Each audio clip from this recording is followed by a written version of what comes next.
कोई student hand raise करके मुझे बता दे क्या मेरी वॉइस क्लियर है।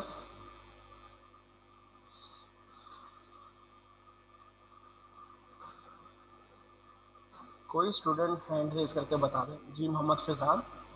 यस सर, आपकी आवाज़ आ रही है। Okay, thank you. अपने आप को बेटा म्यूट और लोअर हैंड कर लीजिए।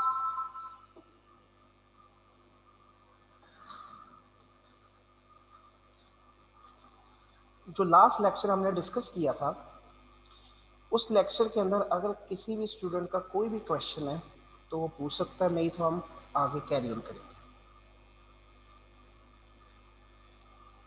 Any question from last lecture? जी उस्मान बेटा, उसामा खान। सर मैंने सर मैंने ये पूछना था कि जो हमारी ओपनिंग इन्वेंट्री है वो पिछले साल की क्लोजिंग इन्वेंट्री होगी। यस, हमारी जो इस साल की ओपनिंग इन्वेंट्री होगी वो जो लास्ट ईयर की क्लोजिंग इन्वेंट्री है वही नेक्स्ट ईयर की ओपनिंग इन्वेंट्री होगी।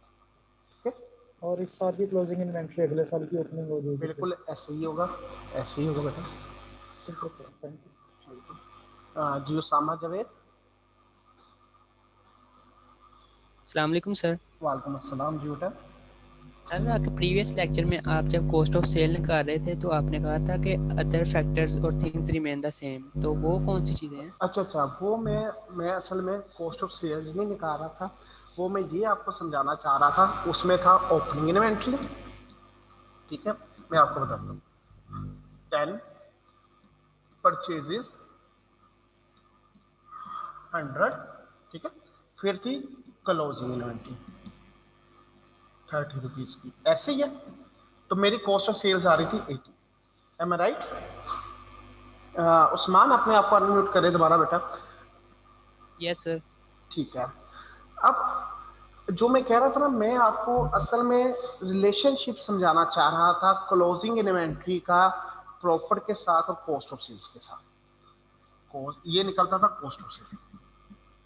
ठीक है, मैं आपको ये जो हमारी क्लोजिंग इन्वेंट्री है मैं इसका रिलेशनशिप बताना चाह रहा था कॉस्ट ऑफ सेल्स के साथ और नंबर 2 प्रॉफिट के साथ। जो मैंने कही थी other thing remain the same, वो मैंने ये बात की थी कि ओपनिंग भी मेरी 10 है, परचेजेज भी मेरी 100 है, ये दोनों में कोई फर्क नहीं है।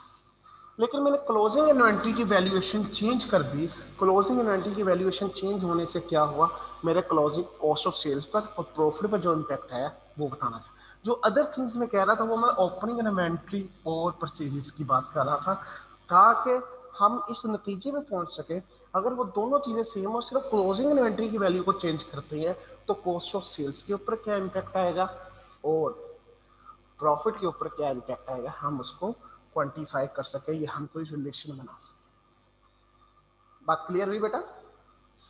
Yes sir, thank you. और उसके बाद हमने ये भी बताया, ये भी डिस्कस किया कि किस तरह मैनेजमेंट का कंट्रोल है क्लोजिंग इन्वेंट्री के ऊपर कि वो क्लोजिंग इन्वेंट्री की वैल्यूएशन कम या ज़्यादा कर सकते हैं। वो जो हमने एक एग्जांपल पढ़ी थी लेट, उस एग्जांपल को लेकर मैं आगे चलता हूँ।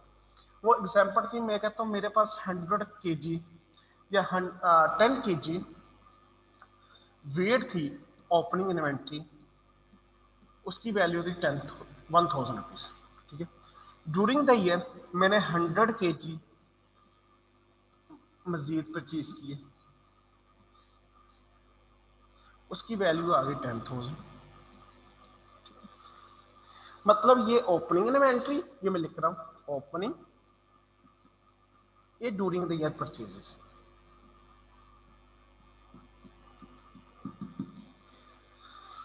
जब ईयर एंड हुआ मैं अपने गोदाम में गया, वहां जाके देखी मेरे पास 50 kg या 40 kg वीट पड़ी हुई है।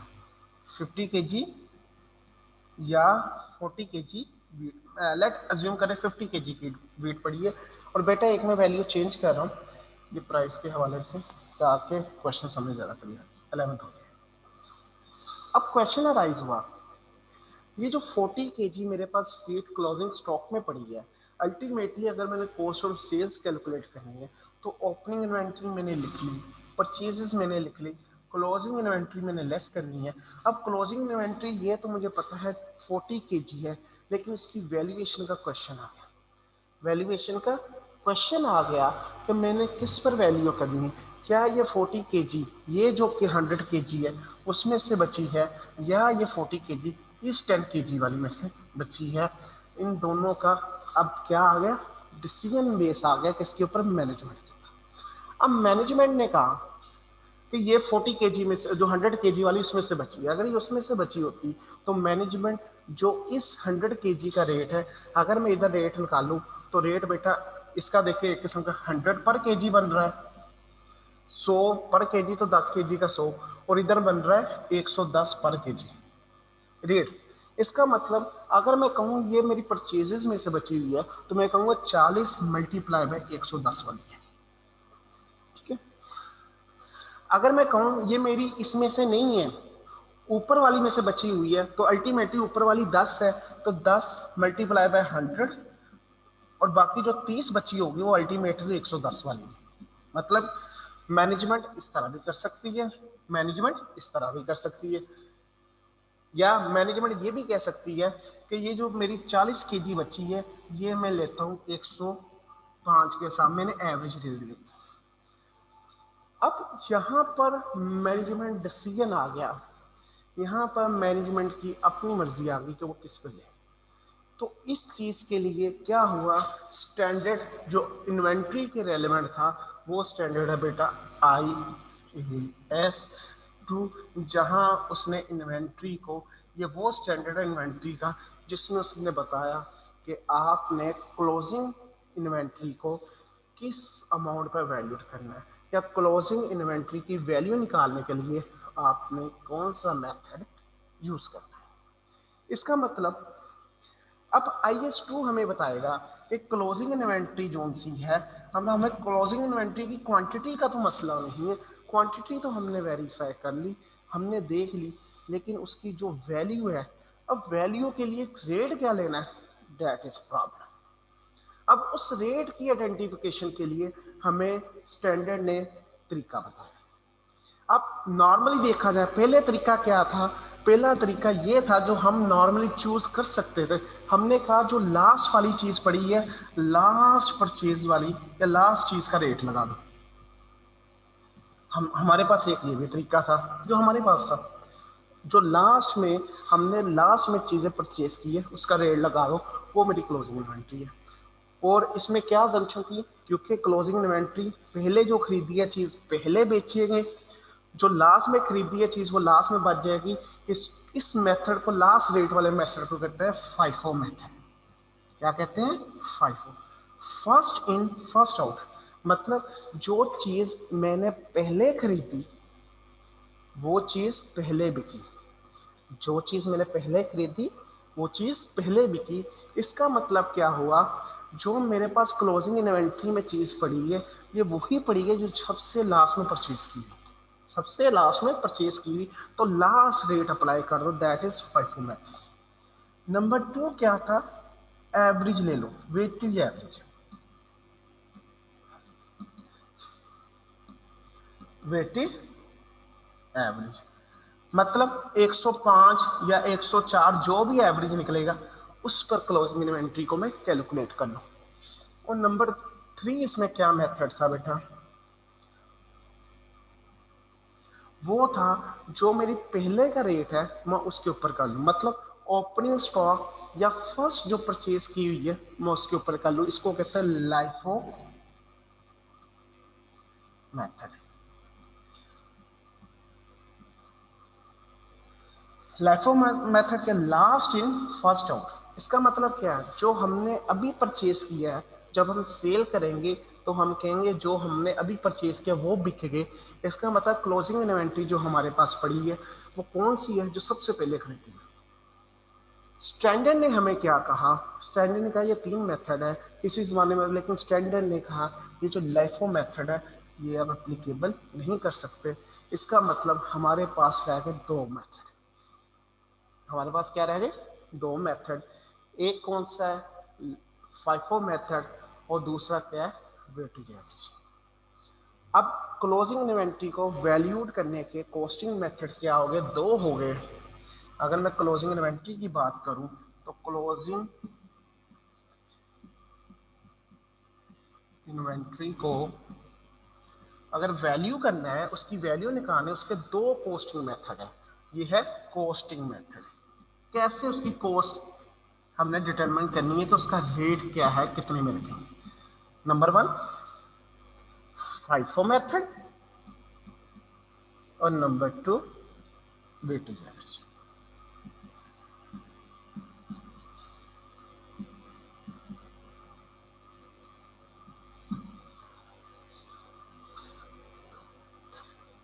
ये दो मेथड।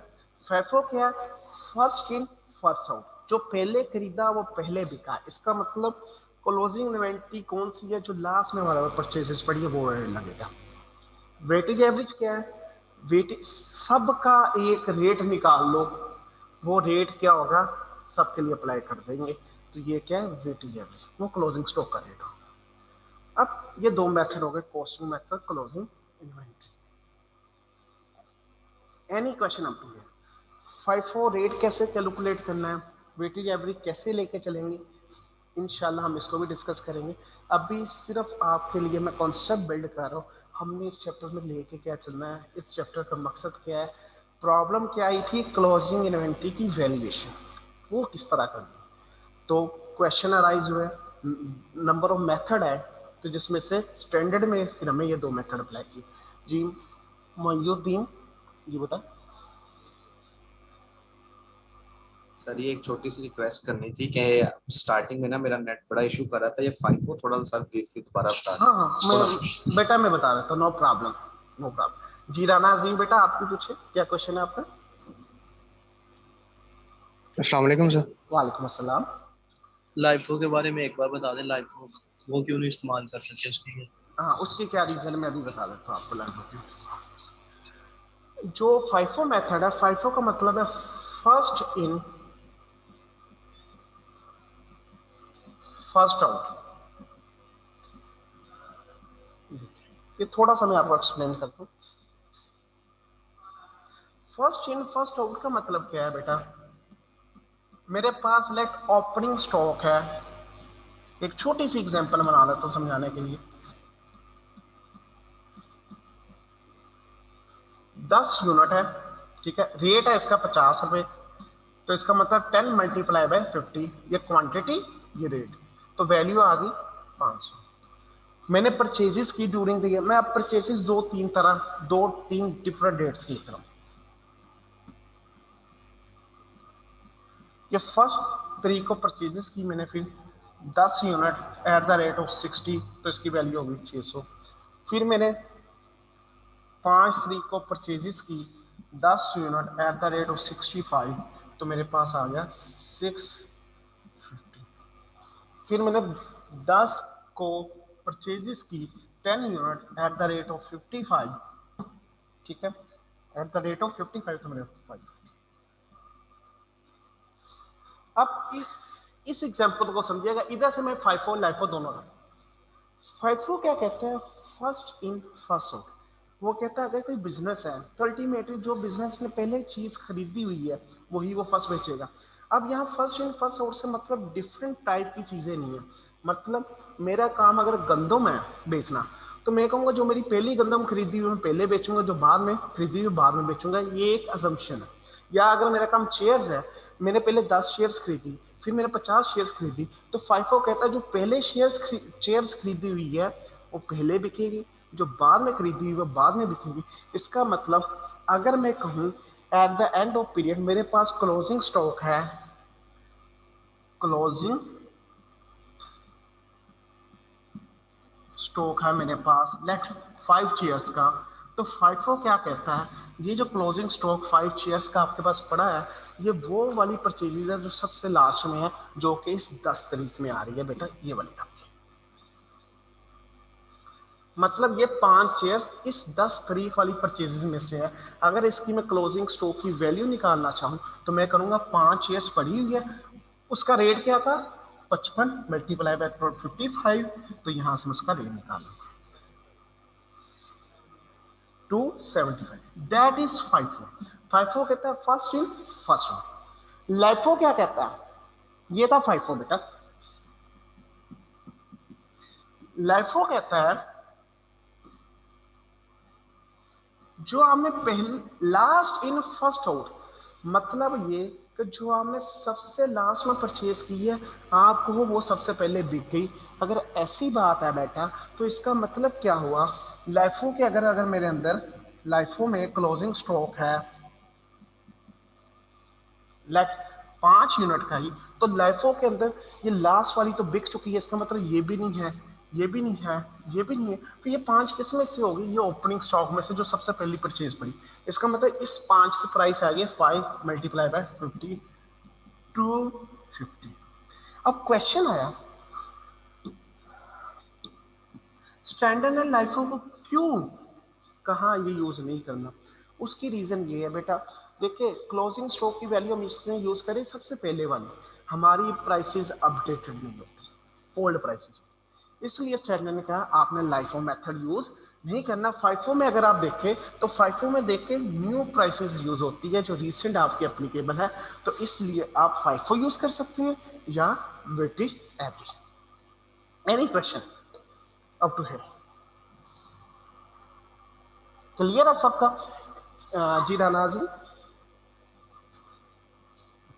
मेरा फिर भी वही क्वेश्चन है सर कि अपडेटेड नहीं है, तो हमने वो किसी किसी वक्त में तो खरीदी होंगी, तो अगर उन प्राइस पे बेच दे आज तो इसमें फिर क्या हो?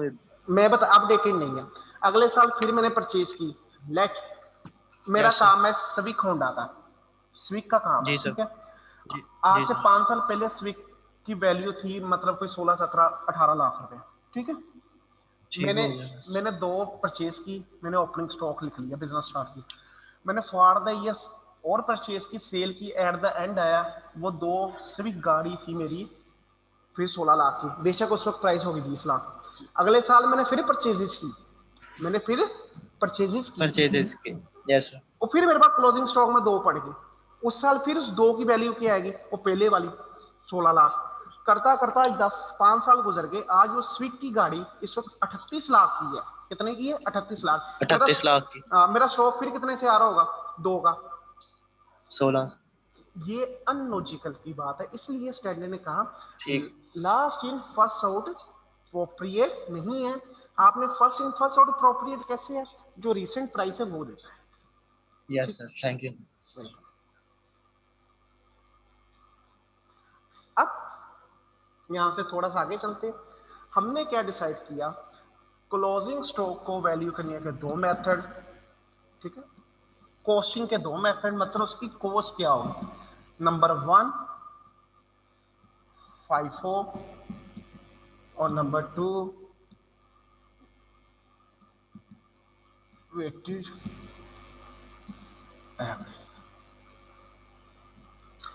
एक कंपनी इन दोनों में से कोई भी एक मेथड यूज कर सकती है, लेकिन स्टैंडर्ड ने कहा अगर आपने फाइफो मेथड यूज किया है तो फाइफो मेथड को कंसिस्टेंट यूज करना है। आपने पढ़ा होगा चैप्टर 2 के अंदर कि हमने जो भी अकाउंटिंग पॉलिसी अडॉप्ट करनी है उसको कंसिस्टेंसी से अप्लाई करना है। ये अकाउंटिंग पॉलिसी है कि हमने फाइफो पर करना है या वेटेज एवरेज पर, जो भी हम एक डिसाइड कर लेंगे हम उसी बेसिस के ऊपर उसको करते रहेंगे। हम ऐसा नहीं करेंगे एक साल में ओपनिंग फाइफो कर दो, क्लोजिंग वेटेज एवरेज कर लो, अगले साल दिन किया तो फाइफो कर लो, नहीं तो यार वेटेज एवरेज कर लेंगे। हम ये काम नहीं कर सकते। अगर हमने फाइफो किया तो फाइफो ही लेके चलेंगे, अगर हम वेटेज एवरेज किया तो वेटेज एवरेज ही लेके चलेंगे।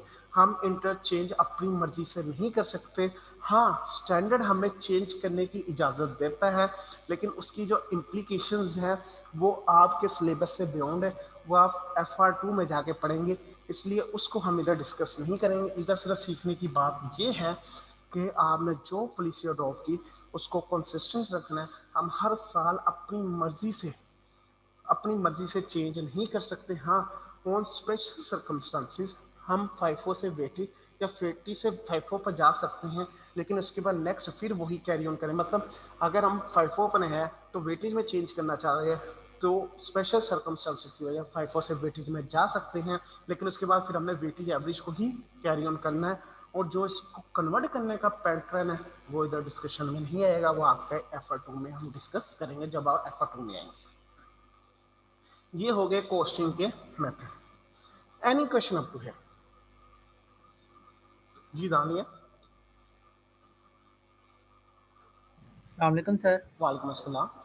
सर हम ये क्यों नहीं चेंज कर सकते? मतलब हमारी कंपनी हम जैसे मर्जी इसको करें तो हमें ये क्यों नहीं कर सकते? ये इसलिए नहीं कर सकते क्योंकि फाइफो मेथड या वेटेज एवरेज मेथड से हमारा क्लोजिंग स्टॉक क्या होगा, चेंज होता है। अब इन दोनों मेथड से क्लोजिंग स्टॉक सेम नहीं आएगा। एग्रीड? Yes sir. इसका मतलब क्या हुआ, अगर हम कंपनी को ज्यादा, कंपनी ने जिस साल प्रॉफिट बनाना है उस टाइम जिसमें प्रॉफिट ज्यादा होगा वो मेथड अडॉप्ट कर लेगा। इसका मतलब ये दो मेथड कंपनी के इंट्रोड्यूस करवाने से भी तो क्या हुआ, क्या वो मैनेजमेंट का आ नहीं गया ऊपर कंट्रोल? ठीक हो गया? जी सर।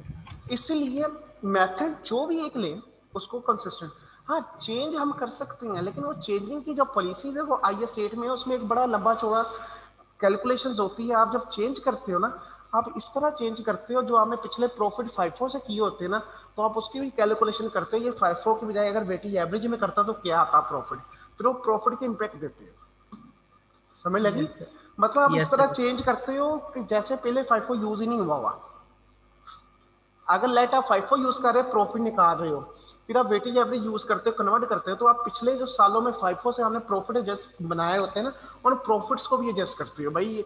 इस तरह एडजस्ट करते हो जैसे वो फाइफो नहीं यूज हुआ, वेटेज एवरेज यूज हुआ पहले में। वो फिर एडजस्टमेंट डालते हो, लेकिन वो आपके सिलेबस में। Yes sir. ठीक हो गया? Any question? जी जी अजीम।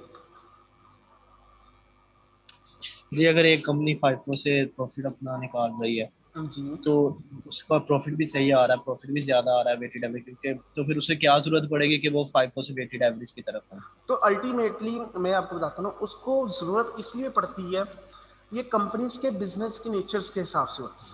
नेचर से मुराद ये है कि जिस तरह कुछ होती है चीज़ें आइडेंटिफाइएबल, जैसे चेयर्स यस आइडेंटिफाइएबल सर। प्रोडक्ट है सर, उनको उन चीज़ों की होती है five, first in first out, मतलब जो लास्ट में बची वो लिस्ट।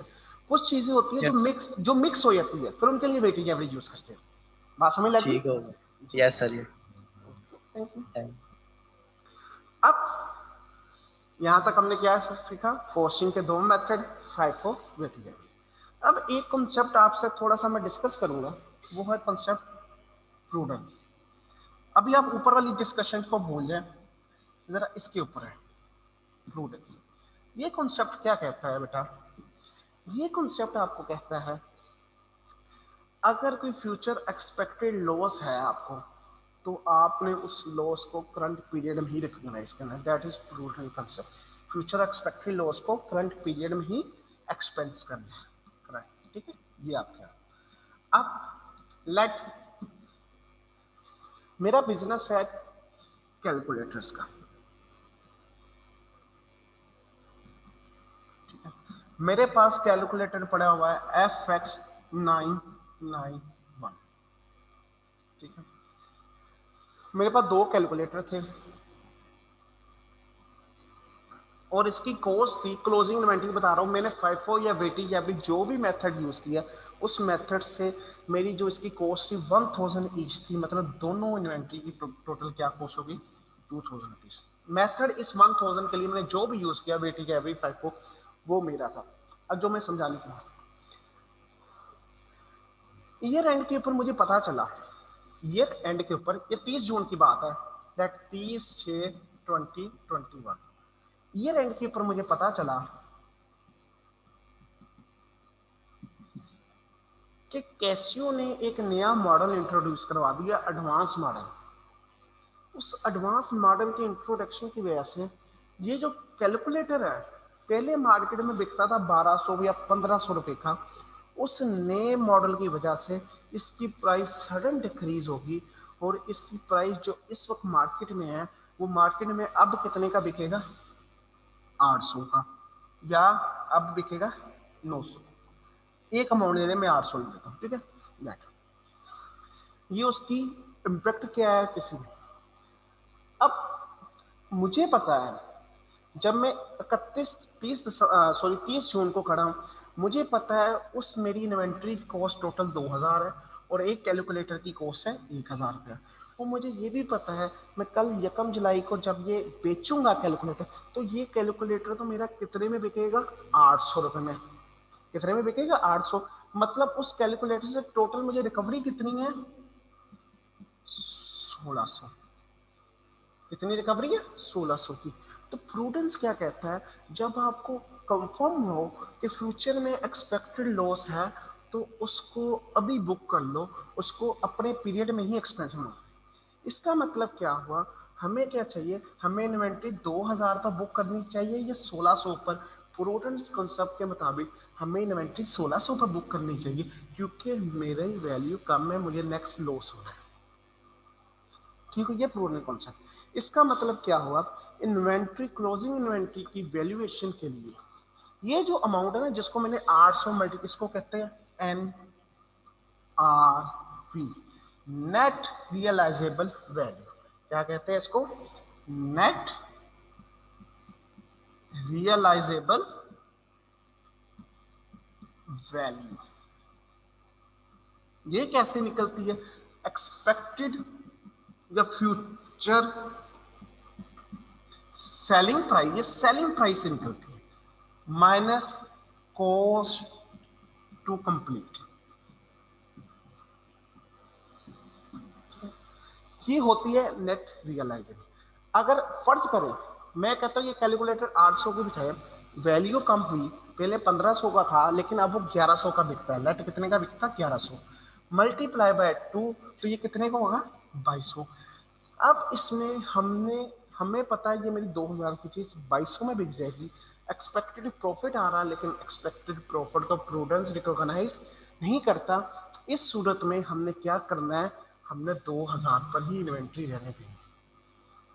अब इससे क्या हुआ, इन्वेंट्री की अब हमारी क्लोजिंग इन्वेंट्री को क्लोज करने जा रहे हैं। क्लोजिंग इन्वेंट्री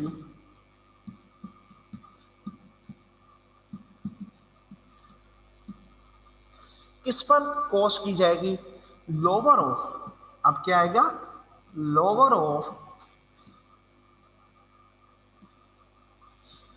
कॉस्ट या N R net realisable value that is equal to future selling price less cost. ये फ्यूचर सेलिंग, और कॉस्ट दो तरीके से निकलती है, फाइफो या वेटेड एवरेज। इनमें से कंपनी कोई एक तरीका यूज करके उससे कॉस्ट निकाल लेगी और उसको एनआरवी से कंपैरिजन करेगी, तो इन दोनों का लोअर जो होगा that will be the value of closing inventory. Any question up to here?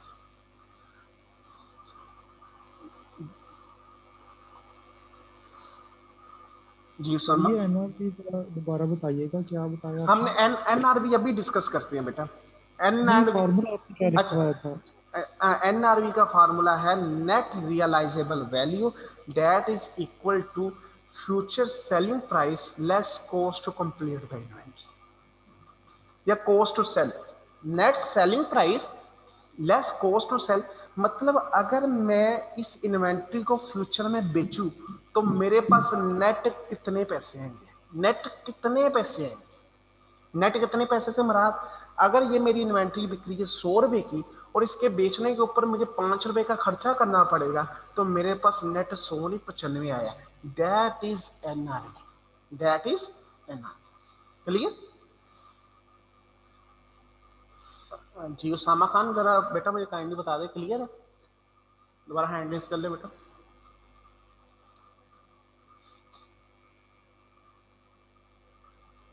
आगे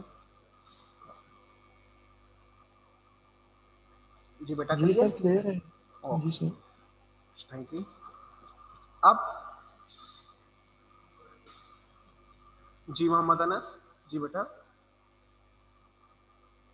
अस्सलाम वालेकुम सर। वालेकुम अस्सलाम। जी जी बेटा कुछ। सर वो आपने बताया कि जैसे आपने 1000 से 1 कैलकुलेटर आपने सेल किया है सर, अगर आपने एक ईयर के लिए आपने कैलकुलेटर्स का स्टॉक ले लिया है जी और जी आपको ये नहीं पता कि कि इस वक्त आपके एक्सपेक्टेशन में नहीं है कि कंपनी ने कोई अलहदा कैलकुलेटर या मार्केट में इंट्रोड्यूस करना है, तो सर जी। आप एक कैलकुलेटर 1000 पे बेच रहे हैं, तो सडनली कंपनी 2-3 मंथ बाद ये अनाउंस करती है कि हमने एक नया कैलकुलेटर मार्केट में क्या कहते हैं इंट्रोड्यूस कर दिया है सर, अब आप उसके बाद एक्सपेक्टेशन करेंगे ना, प्रूवर्स पहले तो नहीं ना होगी, नहीं नहीं, आपने उससे एक्सपेक्टेड वैल्यू तो नहीं चलती। अगर तो देखिए, अगर तो अब इसकी ये तो मैंने एक एग्जांपल दी है ना आपकी वैल्यू रिड्यूस होने की रीजन, एक ये पॉसिबल रीजन है। ये क्या है? One possible reason. बाज़ औक़ात लाजमी बात नहीं है, किसी और रीजन की वजह से भी प्राइस जो ये जो प्राइस है ना, ये प्राइस वो प्राइस नहीं है जो सिर्फ कैलकुलेटर नए आने से भी होगी। जो एनआरवी है ना, एनआरवी हम कहते हैं normally expected selling price. Expected selling price current से भी निकल सकती है, जब क्वेश्चन के अंदर हमें बताएगा expected selling price minus cost to sell. अब आपने क्वेश्चन पूछा सर वो, अब मे भी ऐसा भी तो पॉसिबल हो सकता है मेरा जो कैलकुलेटर है वो गिर गया, उसमें माइनर डिफेक्ट आ गया। क्या आ गया? Minor defect. अब उसकी एक्सपेक्टेड सेलिंग प्राइस डिफेक्ट होने की वजह से कम होगी नॉर्मल रूटीन से, तो क्या उसकी एनआरवी कम हो सकती है? अनस बेटा जी सर हो सकती है। हाँ, तो इसलिए एनआरवी के साथ कंपैरिजन है। आप जब हम आगे जाएंगे ना, आप देखिएगा एनआरवी बड़ी डिटेल से। असल में मैंने पूरे चैप्टर को ना एक आपके लिए डिजाइन किया। हमने पूरे चैप्टर में पढ़ना क्या है, हमने कॉस्टिंग मेथड पढ़ने हैं, 2 है फाइफोमेट्री, हमने एनआरवी पढ़नी है वो है, फिर हमने कंपैरिजन करना है इन दोनों का। बात clear? Yes sir, thank you. Welcome. Mohammad Mahad ji, Mahad बेटा। सर ये आपने अभी जो वो कहा कि ये 2000 की चीज़ हम बेच रहे थे, फ्यूचर में हमें वो 2200 की चीज़ हम वही बेच रहे हैं, तो हम उसको फिर जो प्रोविजन रखेंगे प्रूडेंस कॉन्सेप्ट के मुताबिक, हम उसको फिर 2000 ही रखेंगे कि हमारा जो एक्स्ट्रा प्रॉफिट हमें फ्यूचर में मिल रहा है हम उसकी प्रोविजन रख देंगे 2000 पे ही रखते हैं, तो वो जो 2000 है वो एनआरवी है? वो नहीं, एनआरवी 2200 ही है, उसकी कॉस्ट है 2000, एनआरवी कितनी है? 2200। मैंने अब लास्ट में क्या डिफाइन किया, ये देखिए अभी अगर मैंने कहा closing inventory should be lower of cost और एनआरवी। यहाँ पर कॉस्ट आई थी हमारी 2000 और एनआरवी कितनी आ गई? 2200। हमने किस पर बुक करना है? 2000 पर। अगर हमारी कॉस्ट है 2000, एनआरवी है 1800, अब हम किस पर बुक करेंगे? 1800। बात क्लियर? तो वो एनआरवी वो सेल प्राइस है जो फ्यूचर में हम जिस पे बेच सकेंगे। एंड नेट रियलाइजेबल वैल्यू, वो वैल्यू अगर हम उस यूनिट को सेल करते हैं तो हमारे पास कितने पैसे आएंगे, मतलब उस पैसे नेट पैसों से मुराद क्या है? मैं मोबाइल बेचूं, मोबाइल के बेचने से मुझे 10,000 मिला, लेकिन यार उसका ना टच थोड़ा सा खराब है, मैंने टच सही करा के बेचना है, तो अल्टीमेटली टच सही करवाने पर मुझे लगेगा 2000। 10,000 माइनस 2000, मेरे पास नेट कितने पैसे आएंगे उसको बेचने के लिए? 8,000। That is analysis. हमने जो FIFO और वेटेज एवरेज पढ़ा अभी तक, जितनी कैलकुलेट वो ऊपर सेपरेट है, ये एनआरवी की कैलकुलेशन ही सेपरेट होगी। ये इस तरह होगी जैसे इसका FIFO वेटेज एवरेज से कोई ताल्लुक ही नहीं है, ना इसको कॉस्टिंग के साथ ताल्लुक है, इसका ताल्लुक है इसकी सेल प्राइस क्या है, और कोई कॉस्ट तो नहीं लग रही, वो एनआरवी आ जाएगी। क्लियर? मतलब ये वाला पार्ट हमने सेपरेट कैलकुलेट करना है कॉस्ट का, फिर जो आंसर आ जाएगा एनआरवी हम सेपरेट कैलकुलेट करेंगे, फिर दोनों में से देखेंगे लोअर क्या है। क्लियर?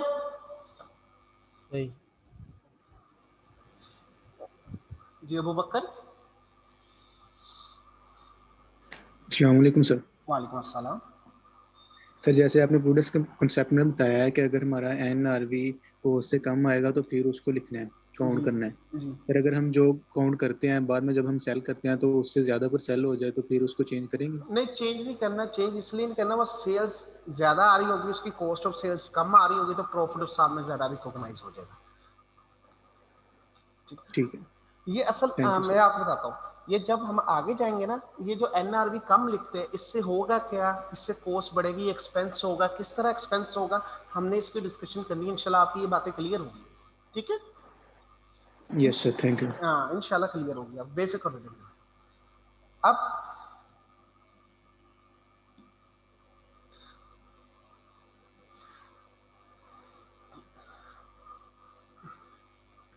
जो क्लोजिंग इन्वेंट्री है वो बेटा 3 तरह की हो सकती है।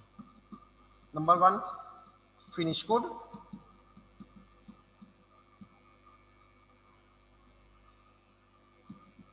नंबर 2 वर्क इन प्रोग्रेस, अभी बताता हूं, नंबर 3 रॉ मटेरियल।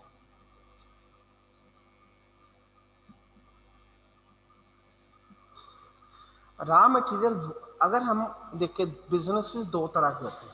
एक होते हैं ट्रेडर्स। ट्रेडर्स क्या, बनी बनाई चीज ली, कुर्सी ली, गंदम ली, बेच दिया, एसी बनाया बनाया लिया, बेच दिया, मतलब रेडी में मोबाइल बने बनाए लिए, बेच दिए, दैट इज फिनिश गुड्स। ये फिनिश गुड्स की इन्वेंट्री है सारा कुछ, ठीक है, मतलब रेडीमेड चीजें ली और एज इट इज बी ली, दैट इज ट्रेडर। फिर होता है मैन्युफैक्चरर। मैन्युफैक्चरर क्या होता है, उसने कॉटन ली, कॉटन को प्रोसेस किया, प्रोसेस करके धागा बनाया, फिर धागों को लूमों में लेके गए, पावर लूम्स के अंदर, फिर क्या हुआ, पावर लूम्स में उसके कपड़ा बना और फिनिश गुड बना, कपड़ा फिनिश गुड है। ऐसी चीजों में जो कॉटन है, उस मैन्युफैक्चरिंग यूनिट के लिए कॉटन क्या होगी, रॉ मटेरियल। ये रॉ मटेरियल में कॉटन है। वर्क इन प्रोग्रेस क्या है, जो कॉटन से धागा वगैरह या कोई एक सेमी, जिस रॉ मटेरियल पर थोड़ा सा काम हो जाता है, उसको कहते हैं वर्क इन प्रोग्रेस, ठीक है। और फिनिश गुड क्या है, जो फाइनल क्वांटिटी हमारे पास आती है। इन अदर वर्ड एसी मैन्युफैक्चर हायर या ग्रेड जब एसी बना रही होती है, तो एसी के जो कंपोनेंट सेपरेट सेपरेट आते हैं, उसको हम कहेंगे रॉ मटेरियल। फिर उसको कंबाइन कर रहे होंगे, मे भी कुछ एसी कंप्लीट हो गए होंगे जो फिनिश गुड में वो चलेंगे, कुछ एसी पर कुछ काम रहता होगा, किसी का इंडोर का कोई प्रॉब्लम होगा, किसी का आउटडोर का कुछ करने वाला होगा, तो वो जो रॉ मटेरियल और फिनिश गुड के दरमियान में है, जिन पर कुछ काम हो रहा है, उनको कहते हैं वर्क इन प्रोग्रेस इन्वेंट्री। और रॉ मटेरियल बिल्कुल ही स्टार्टिंग वाली है। अब हम चलते हैं बुक के ऊपर, बुक की थोड़ी सी थ्योरी पढ़ते हैं ताकि हम आगे अपनी इन्वेंट्री को कैरी कर सकें। There are generally 3 reasons companies maintain inventory. Number 1, meeting variation production demand. Meeting variation का मतलब क्या है, हम क्लोजिंग इन्वेंट्री को क्यों मेंटेन करते हैं किसी एक लेवल के ऊपर, क्योंकि हमें डिमांड का नहीं पता, सेल आज में भी इस मंथ में 5 यूनिट है, अगली दफा 10 आ जाए, 15 आ जाए, तो हम एक moderate level of inventory maintain करते हैं ताकि जो वेरिएशन ऑफ डिमांड है, उस डिमांड को हम फुलफिल कर सकें। Economic of scale in product. Economic of scale का मतलब क्या है, बाज़ का किसी वेंडर के पास जाते, किसी सप्लायर के पास जाते, हम जाके थे हमें 4 शेयर्स दे दो, वो कहे 1200 की लगेगी, मैं कहता यार मुझे 1500 शेयर्स चाहिए, वो साथ ही कहते यार 900 की लग गई। मतलब हम डिस्काउंट इकोनॉमिक ऑफ स्केल्स को लेने के लिए हम क्या करते हैं, एक बल्क क्वांटिटी इन्वेंट्री परचेज करते हैं। अब जब बल्क क्वांटिटी इन्वेंट्री परचेज करेंगे, उससे होगा क्या, मेरी इन्वेंट्री ज़्यादा शो हो रही होगी। और guarding against price increases and stock out. Stock out क्या होता है, मेरे पास कस्टमर आया, कस्टमर ने आके कहा मुझे 5 चेयर्स दो, मैं कहा मेरे पास तो चेयर्स खत्म हुई है, सप्लायर से मंगवाएंगे तो दे देंगे, दैट इज स्टॉक आउट। अब स्टॉक आउट में होगा क्या, कस्टमर कहीं और चला जाएगा, वहां से जाकर चीज परचेज कर लेगा, मतलब मेरा वो कस्टमर चले गया। और गार्डिंग अगेंस्ट प्राइस इंक्रीज, मुझे पता है फ्यूचर में प्राइस इंक्रीज होने वाली है किसी चीज के अगेंस्ट, तो मैं एक बल्क क्वांटिटी परचेज कर लेता। ये पॉसिबल रीजंस है जो इन्वेंट्री को मेंटेन करने के लिए होती है। लाजमी बात नहीं हर केस में ये सारी एप्लीकेबल हो, इसके अलावा भी हो सकती है और इसमें से कोई एक भी हो सकती है। इन्वेंट्री इज अ की component of calculating cost of goods sold, ये हमने उसमें डिस्कस किया, कॉस्ट ऑफ सेल्स कैसे इन्वेंट्री क्लोजिंग इन्वेंट्री करते, एंड इज अ की driver of profit and current assets. ये देखिए वो हमने डिस्कस किया था, प्रॉफिट्स को कैसे इंपैक्ट करती है और करंट एसेट्स को कैसे। Because changing in material prices affect the value of company's inventory, it is important to understand how a company account for its inventory. Common inventory accounting method include first in, first out and weighted average method. ये सारा हम पढ़ चुके हैं।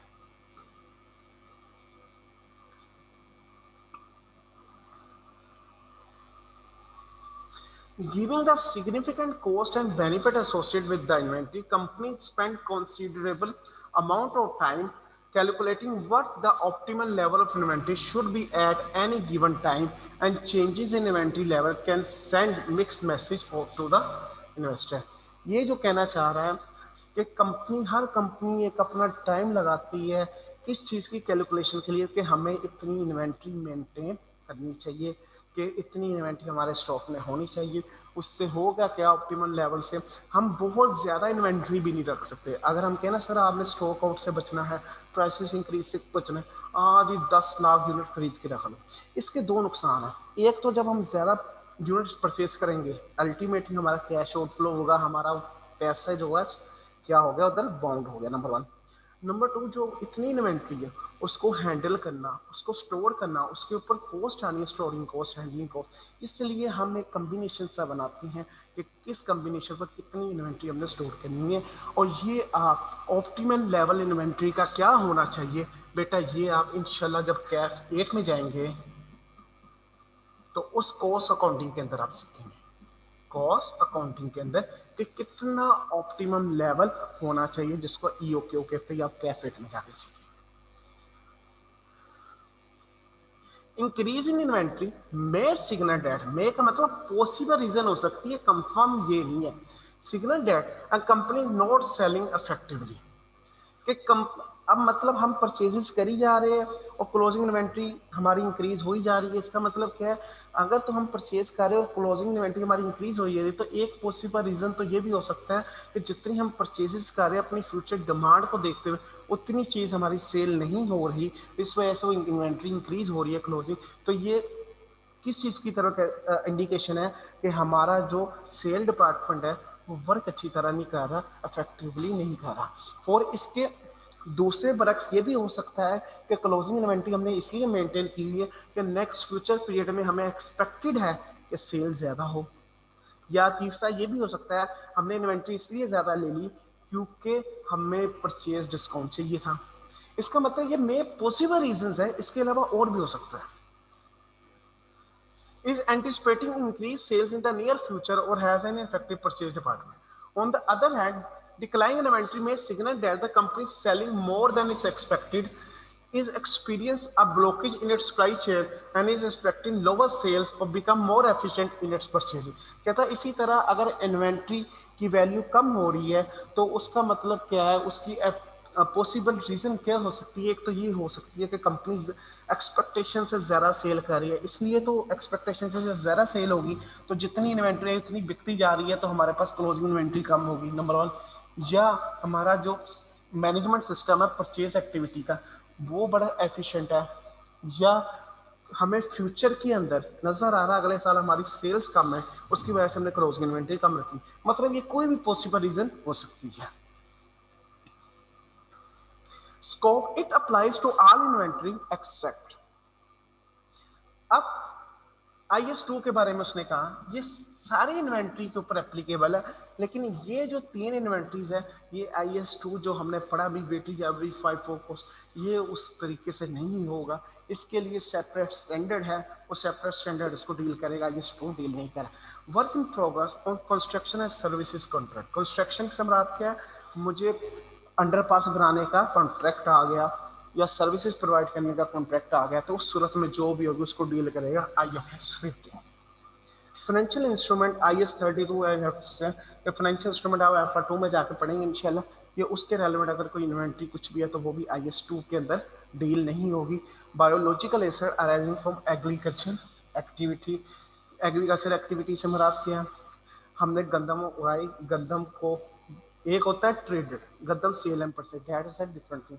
एक है जो किसान खुद गंदम प्रोड्यूस कर रहा है, ये उसके हवाले से कह रहा है, वो जो IS 41 के अंदर आएगा जो किसान गंदम प्रोड्यूस करके अपने पास रख रहा है, ये उस इन्वेंट्री की बात कर रहा है। अगर ट्रेडर है उसका काम सेल एंड परचेज करना है, वो IS 2 में है।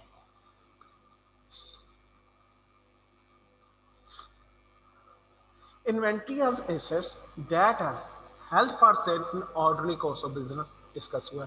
In the process of production for such sale or in the form of material, in the process of production for such sales का मतलब क्या, वर्क इन प्रोग्रेस। ये क्या है, फिनिश गुड, ठीक है। In the form of material or supplies to be consumed in production process or in rendering of services, ये आ गया थर्ड, रॉ मटेरियल। मतलब इन तीनों चीजें ही क्या है, इन्वेंट्री हमारा। ये इन्वेंट्री की date. Inventory as a asset data held for sales in ordinary course of business in the process of production for such sales और in the form of supplies. जी निम्रा, मैं आपका क्वेश्चन लेता हूँ अभी। जी बेटा। सर मैंने ना ये पूछना। जी निम्रा, दोबारा अपने आप अनम्यूट करें। सर मैंने ये पूछना था, आपने ना सेकंड जो है वहां पे लिखा है in the progress of production for the sale, WIP, इसका क्या मतलब है? ऊपर फिनिशिंग भी फिनिश भी लिखा है, उसका भी बता दे। ये है फिनिश गुड्स। मैंने इन्वेंट्री की बताई है ना, 3 टाइप्स की इन्वेंट्रीज होती है, finish good, work in progress yes sir, और रॉ मटेरियल। ये जो फर्स्ट है ये है फिनिश गुड की बात कर रहा, ये जो सेकंड है ये वर्क इन प्रोग्रेस की बात कर रहा है, वर्क इन प्रोग्रेस वाली इन्वेंट्री की, ठीक है। और जो थर्ड है ये रॉ मटेरियल की बात। सर ये 3.3 वो उन इन्वेंट्री के साथ लिंक किया समझाने के लिए। ओके जी, अपने आप को म्यूट करें। यस सर, आगे समझ, थैंक यू। अब नेक्स्ट उसने डेफिनेशन बताइए, net realisable value NRV is the estimated selling price. अब वेरी इंपॉर्टेंट, NRV में सेलिंग प्राइस आएगी, कॉस्ट का कोई चक्कर नहीं है, काइंडली इसमें सेलिंग प्राइस नहीं है, लेस माइनस करना है the estimated cost of completion and estimated cost necessary to make sale. मतलब ये कि उसको सेल करने से जो आएगी अमाउंट उसमें से लेस कर दो एस्टिमेटेड कॉस्ट ऑफ कंप्लीशन या estimated cost necessary to make sale, या इन अदर वर्ड नेट कितने पैसे हैं मेरे पास। अगर कोई चीज इन प्रोसेस है ना, उस पर काम होके बिकना है, तो अल्टीमेटली जितना है कि वो बिकेगी उसमें से उस पर जो काम होने पर पैसे लगने हैं वो नेट करके देखने में नेट कितने पैसे, that is NR, that is cost of inventories. अब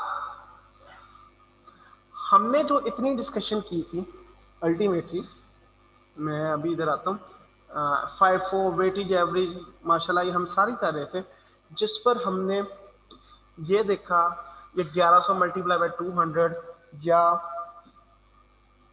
एक मिनट में लेट ये हमने इधर ये सीखा, ये 55 रुपये, 65 की आई, 60 की आई, 50 की आई, ये प्राइसेस हमने पढ़ी सारी, ठीक है। और हमने जो नीचे डिसाइड किया था वो हमने क्लोजिंग इन्वेंट्री की बात की थी कि हमने क्लोजिंग इन्वेंट्री के लिए जो वैल्यू निकालनी है वो कौन सी लेनी है, FIFO या वेटेज एवरेज। अब ये जो अगर मैं कहूँ लेट मैं कहता हूँ FIFO मेथड है, इसका मतलब मैं 55 रुपये यूज करूँगा, 55 ये वाली प्राइस जो लास्ट परचेज है उसकी प्राइस उठा। अब ये जो 55 है ये 55 कैसे निकलेगी, ये 55 कैसे निकलेगी, अब इसके ऊपर बात होने लगी। हमने क्लोजिंग स्टॉक लेना कैसे है वो 55 पे, लेकिन 55 कैसे निकली, या ये 65 कैसे निकली, या ये 60 कैसे निकली, या ये 50 कैसे निकली, अब इसकी डिस्कशन होने लगी। कॉस्ट ऑफ इन्वेंट्री मतलब ये अमाउंट कैसे कैलकुलेट होगी इसके बारे में। all costs incurred in bringing the inventory to their present location and conditions, मतलब वो सारी कॉस्ट जो इन्वेंट्री को आपके वेयर हाउस तक लाने में लगती है वो सारी की सारी कॉस्ट उसका पार्ट है, वो सारी की सारी कॉस्ट उसका पार्ट है, लेकिन उस कॉस्ट में एक्सक्लूड कर देना है, इन चीजों को नहीं लेना, उस कॉस्ट में एक्सक्लूड कर देना, इन चीजों को उस कॉस्ट के में नहीं लेना। नंबर 1 अबनॉर्मल वेस्ट, कोई अबनॉर्मल लॉस हुआ तो उसको हमने नहीं लेना, वो एक्सपेंस करेंगे। स्टोरेज कॉस्ट, उसको स्टोर करने में जो खर्चा आ रहा है वो भी उसकी इन्वेंट्री की कॉस्ट में नहीं लेना। अगर मैंने कोई वेयर हाउस लिया है, वेयर हाउस का रेंट पे कर रहा हूँ इन्वेंट्री स्टोरेज के लिए, तो बेटा वो वेयर हाउस का रेंट की जो एंट्री करूँगा रेंट एक्सपेंस टू कैश करूँगा, उसको कॉस्ट में ऐड नहीं करना।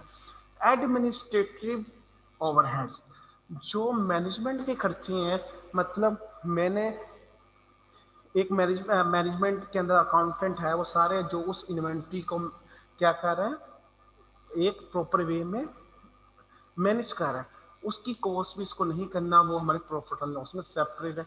And unrelated to the production, जो प्रोडक्शन के रेलेवेंट रिलेटेड नहीं है। नेक्स्ट आके सेलिंग कॉस्ट, उसको बेचने के ऊपर जो खर्चा आ रहा है, मतलब एडवर्टाइजमेंट, या वो बिक जाती है तो वेयर हाउस से उसके घर तक जो डिलीवरी आती है दैट इज सेलिंग कॉस्ट, उसकी कॉस्ट में add. Foreign exchange differences and interest cost when inventory are purchase with deferred settlement, मतलब ये दो चीज़ें जो होती है फॉरेन एक्सचेंज, ये बेटा क्या होती है, मैंने लेट इंपोर्ट करवाई अमेरिका से, जब मैंने इंपोर्ट करवाई तो जिस दिन मैंने इंपोर्ट कराई उस दिन इन्वेंट्री की वैल्यू थी लेट, कन्वर्ट करने के बाद 100 रुपये मैंने, क्योंकि अमेरिका वाले जो डॉलर लेंगे मुझसे, मैंने डॉलर को PKR में कन्वर्ट किया, वो 100 रुपया। मैंने ये इन्वेंट्री खरीदी थी उधार पर, तो मैंने एंट्री कर दी परचेजेस टू पेबल। अब 6 माह के बाद जब मैंने पे किया तो 6 माह के बाद पे करने के बाद जब पेमेंट की बारी आई, डॉलर का रेट बढ़ चुका था, मैंने 120 रुपये में पे किया। कहता है ये जो 20 रुपये का एडिशन हमने पे किया, ये अमाउंट इन्वेंट्री में ऐड नहीं करनी, मैं सिर्फ ये आपको समझाया है, ये भी आप अल्फा 2 में जाके IAS 21 में पढ़ेंगे, लेकिन अभी तक हमने फॉरेन एक्सचेंज डिफरेंसेस को नहीं लिया। And interest cost when inventories are purchase with deferred settlement, interest cost समरात के ये जो मैंने अभी आपको बताई है, इसके अंदर एक तो इसी एग्जांपल को आप एक्सचेंज डिफरेंस के लिए भी यूज कर सकते हैं, और इसी एग्जांपल को आप इस तरह भी यूज कर सकते हैं कि मैंने किस्तों पर या इंस्टॉलमेंट के ऊपर कोई चीज़ खरीदी और जब मैंने 1 साल के बाद पे करना था तो मैंने उसको लोकली 120 रुपये देना था, मतलब 20 रुपये इंटरेस्ट एडिशनल अमाउंट पे करनी, तो उस सूरत में वो इंटरेस्ट भी हमने कॉस्ट में ऐड नहीं करनी। अब all costs incurred in bringing the inventory to their present location and condition, मतलब अब इसमें कौन कौन सी कॉस्ट होती है, जो हमने उसकी परचेज प्राइस पे की, वहां से लेके वेयर हाउस तक का जो खर्चा आया किस चीज का, ट्रैवलिंग का, वो भी हमने क्या करना, इसको कहते हैं कैरिज इनवर्ड, वो भी हमने उसकी कॉस्ट में ऐड करना। लेकिन अगर वेयर हाउस से कोई चीज बिकती है और बिकने के बाद वेयर हाउस से उस कस्टमर के घर तक जाती है, वो इसमें ऐड नहीं, डेट इज सेलिंग कॉस्ट। जो चीज़ परचेज करके सप्लायर से हमारे वेयर हाउस तक का खर्चा है, हमारे वेयर हाउस में आ जाएगी, उस तक का खर्चा उसको हमने उसकी कॉस्ट में ऐड करना है। बेटा मैं क्वेश्चन लेता हूँ अभी, या मुझे सिर्फ ये पॉइंट एक्सप्लेन करना है। Cost of purchase of inventory, अब वो आगे मजीद बता रहा है, cost of purchase of inventory comprises the purchase price less trade discount, हमने पढ़ा ट्रेड डिस्काउंट तो हम लेते ही नहीं है, rebates, duty drawback and similar item. Rebate, duty, drawbacks ऐसी वो सारी आइटम जिसके अगेंस्ट गवर्नमेंट ने हमें कोई ना कोई पैसे वापस दे देने। उसके बाद क्या है, इनरिकवरेबल टैक्सेस, फ्रेट इनवर्स, किराया आने के लिए, handling and other cost directly attributable to their acquisition. ये हैंडलिंग कॉस्ट वो कॉस्ट है जो हमने अगर वहाँ से लोडिंग करवाई ट्रक के अंदर, उसके पैसे सेपरेट दिए, और ट्रक वहाँ से लेके हमारे वेयर हाउस तक आया, उसकी हमने क्या की, उनको फ्रेट दिया इनवर्स, फिर हमने अनलोडिंग करवाई, फिर मजदूर लगाए, उन अनलोडिंग के पैसे हमने सेपरेट दिए, that is handling and other cost directly attribute their acquisition, ये वो कॉस्ट है। और इन रिकवरेबल टैक्सेस से मना दिए, अगर कोई टैक्स रिकवरेबल है, रिफंडेबल है, तो वो कॉस्ट में ऐड नहीं होगा, अगर इन रिकवरेबल है फिर उसकी कॉस्ट में ऐड होगा। इसका मतलब हमने क्वेश्चन के अंदर जज नहीं करना, क्वेश्चन में बताएगा रिफंडेबल टैक्स है या नॉन रिफंडेबल टैक्स है। अगर रिफंडेबल टैक्स है तो वो कॉस्ट में ऐड नहीं होगा, अगर नॉन रिफंडेबल टैक्स है तो उसको हमने कॉस्ट में ऐड करना है। और last, cost of conversion in finished goods includes cost directly related to the unit of production such as direct labor, as systematic allocated fixed and variable production over incurred in producing finished goods। अब ये बात जो पहली हमने discussion की है ना, पहले 2 पॉइंट्स की, पहले 2 पॉइंट्स की जो हमने डिस्कशन की, उसके अंदर आया परचेज प्राइस लेट, उसमें उसने कहा एक्सक्लूड कर दो अब नॉर्मल हो सारा कुछ जो वो चीज़ें, और उसने कहा नॉन रिफंडेबल टैक्सेस इसमें ऐड होगी, टैक्सेस, फिर इसने कहा इसमें ऐड होना है बेटा कैरिज इनवर्ड या फ्रेट इनवर्ड,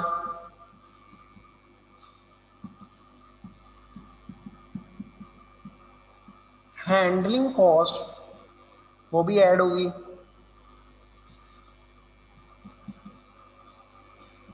वो सारी कॉस्ट जो परचेज प्राइस से लेके हमारे वेयर हाउस आने तक लगेगी, सारी की सारी ऐड होकर उसकी कॉस्ट बन जाएगी, जिसके अंदर उसका freight, labour, each and everything जब वेयर हाउस में आ गई उसके बाद में ये वो। इसका मतलब क्या हुआ, अगर तो हमारी फिनिश गुड है तो ये उसकी कॉस्ट बनेगी। क्या है, फिनिश गुड है तो ये कॉस्ट ऑफ फिनिश गुड है। मतलब हम ट्रेडर्स हैं, वो बनी बनाई चीज़ बेच रहे हैं, तो जब वो हमारे पास चीज़ आ जाएगी वो हमारी फिनिश गुड होगी। लेकिन अगर हम मैन्युफैक्चर है तो अल्टीमेटली ये हमारा क्या होगा बेटा, मैन्युफैक्चर की सूरत में ये हमारे लिए फिर फिनिश गुड नहीं होगी, यही चीज़ हमारा होगा रॉ मटेरियल। ठीक है, अगर मैन्युफैक्चर है तो अगर रॉ मटेरियल है तो अल्टीमेटली इस रॉ मटेरियल को फिनिश गुड में जो कन्वर्ट करने के लिए हमने ऊपर लेबर भी दी, हमने अदर एक्सपेंसेस भी किए, उन सब को जमा करके फिर फिनिश गुड की कॉस्ट निकलेगी। तो ये कहना चाह रहा हूं जी बेटा। अब क्वेश्चन पूछिए।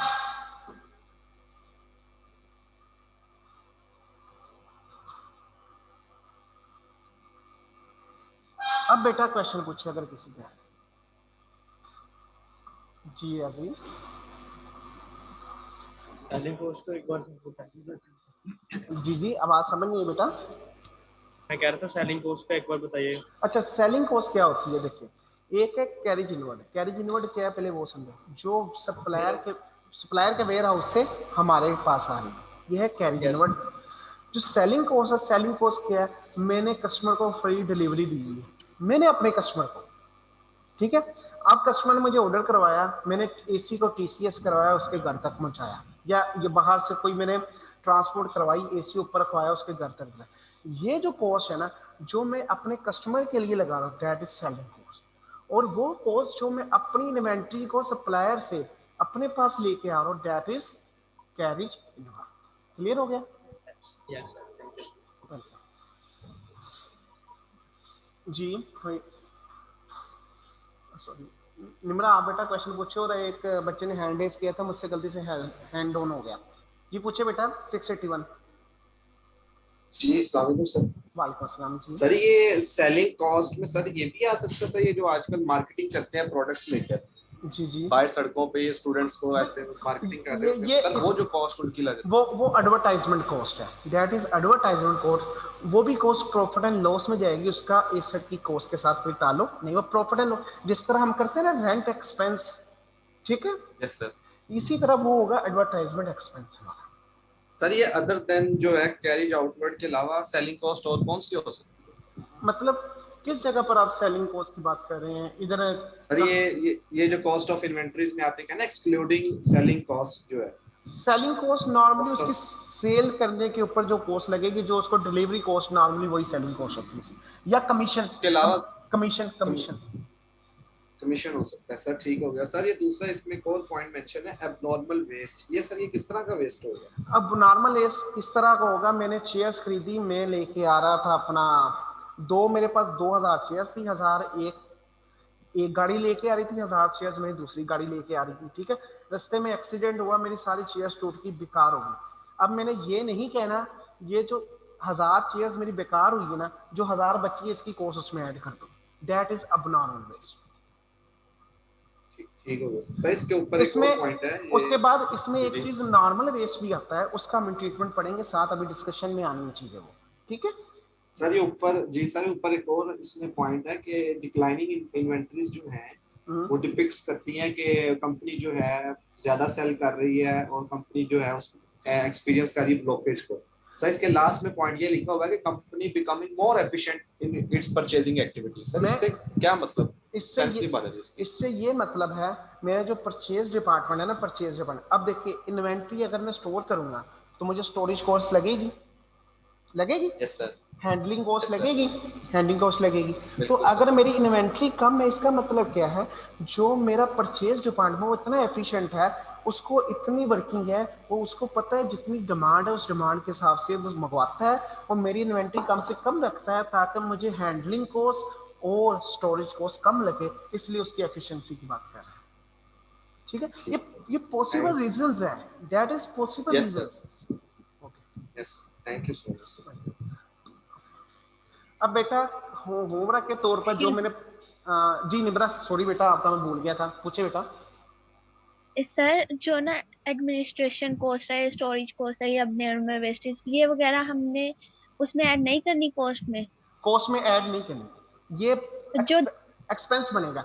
लेकिन अगर कोई एडमिन कॉस्ट प्रोडक्शन के लिए, प्रोडक्शन से मुराद क्या है, अब आपको याद होगा मैंने ये फिनिश गुड के लिए कहा था, यहाँ पर ये देखिए फिनिश गुड के अंदर मैंने कहा था ना, अगर रॉ मटेरियल से फिनिश गुड बना रहे हैं तो ये जो लेबर की कॉस्ट है, ये लेबर की कॉस्ट उसकी कॉस्ट में ऐड होगी। अब यहाँ पर दो तरह के एडमिन है, देखिए एक एडमिन वो है जो हमारा अकाउंटेंट है, अकाउंटेंट पूरी इंडस्ट्री को हर चीज को डील कर रहा है, उसकी कॉस्ट, उसकी जो सैलरी है वो हमारा एक्सपेंस होगा, वो उसकी कॉस्ट में ऐड नहीं होगा। लेकिन एक बंदा स्टोर कीपर, उसका काम ही सिर्फ इन्वेंट्री का है, उसका काम ही सिर्फ इन्वेंट्री, मैंने उसके अलावा कोई काम नहीं करता, उसको रखा है स्पेशली उस काम के लिए, उसकी कॉस्ट है। ये नेक्स्ट हम डिटेल में जब क्वेश्चंस में जाएंगे फिर इसकी डिस्कशन करेंगे, ठीक है? Yes sir. तो ये पूछना था, ये जो आपने फर्स्ट पैराग्राफ पढ़ाया, ये वाली एंट्री, ये वाली किसी भी कॉस्ट को ऐड नहीं करना कॉस्ट में, कॉस्ट ऑफ इन्वेंटरीज में। बाकी जो सेकंड 2 लाइंस पढ़ाई हैं, पॉइंट्स पढ़ाए हैं, उन्हें ऐड करना है। बिल्कुल, ये वाली चीजें आपने एक्सक्लूड कर देनी, ये मैं हाईलाइट कर रहा हूं, ठीक है? ये नहीं है। Yes, thank you sir. जी बेटा, रोल नंबर 761।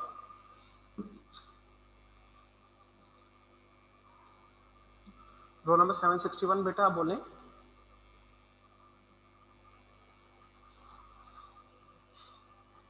अस्सलामुअलैकुम सर। वालेकुम अस्सलाम। जी बेटा।